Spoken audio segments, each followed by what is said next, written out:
I remember a walk through Prague I once took with Robert Smith, the creator of Faster F.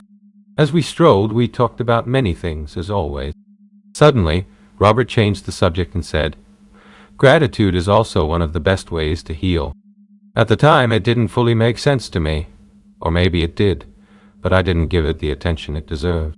Over the following years, working with Faster F, I had the chance to understand exactly what he meant and where the magic of gratitude truly lies. I'd like to share these insights with you now. Why is gratitude so important? And how can it really help? Well, that. In this article, we won't be dealing with depression or anxiety, and we won't dissect or tap on past traumas. You can learn all of that in several ways, in many of my other articles or in my seminar. Let's look inside the head, not only from the perspective of the mind, conscious or subconscious. Our task now is to look physically at one remarkable organ we cannot live without. We're going to look at the brain, and specifically one part of it called the reticular formation. Somewhere toward the back of the brain lies an area we call the reticular formation. Its job is to monitor and filter what is truly important to us.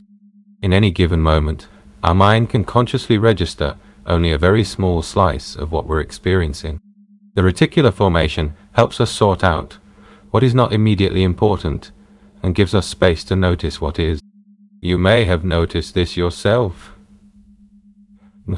You really want a new car, so much that you suddenly see that same model everywhere. It's as if those cars appeared out of nowhere. In reality, they were likely there all along. You simply didn't pay attention, and your brain and mind filtered them out. So far we've talked about what we want, and how the reticular formation helps us find more of it. But what if it also helps us find more of what we don't want? Think about people who seem to spot something wrong in everything. No matter how good a thing is, there's always a but. The reasons for this become clearer when we consider how our experiences shape who we are. Another key factor is what we give most of our attention to, and how that pattern has followed us since childhood and school. Think back. What did your teachers always look for in your tests and essays? What was wrong, right? Why? Now, consider your job. How do you spend most of your time? Some professions truly demand deep focus on what's wrong. Time magazine recently mentioned some of the toughest roles. For example, lawyers who often excel in pessimism, or tax auditors who scan returns to find where mistakes were made. Perhaps your work requires, or once required, a lot of attention to finding what's wrong. We must recognize this. A person who deliberately searches for what's wrong will struggle to notice what's right, even in their own life. Exceptions certainly exist, but I'm afraid there aren't many. So, what can we do?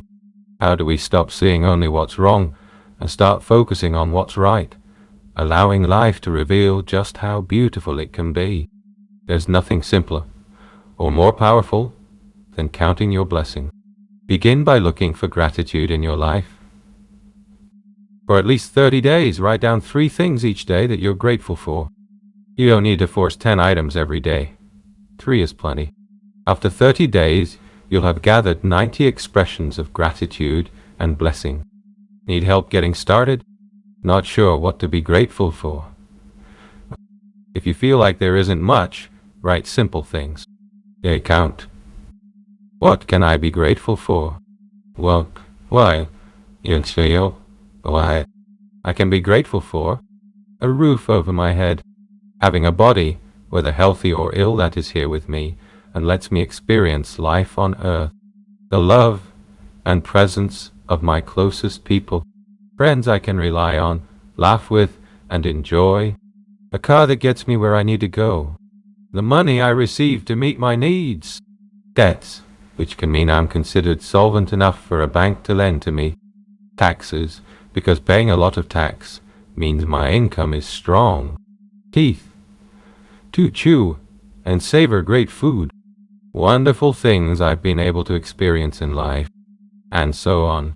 Please write these gratitudes and blessings every day, and when something shows up during the day, and it will, add it to your list. because your brain will start cooperating with you more and more, pointing out additional things to be grateful for. If you keep adding gratitude throughout the day, after 30 days you might have 200 items. That's a beautiful bundle of gratitude. Each day, before you write new gratitudes, first read your previous ones and enjoy them. Feel them. If you want to speed up and amplify the process, do the same thing in the evening before sleep. Your life will begin to shift in a whole new direction. Over time, your brain will start spotting reasons to be grateful, even where you'd never expect, and others may be amazed at your transformation. Can you do this for 30 consecutive days? It truly takes just a few minutes after waking, and I promise there's no better way to start your day. Be gratefully well.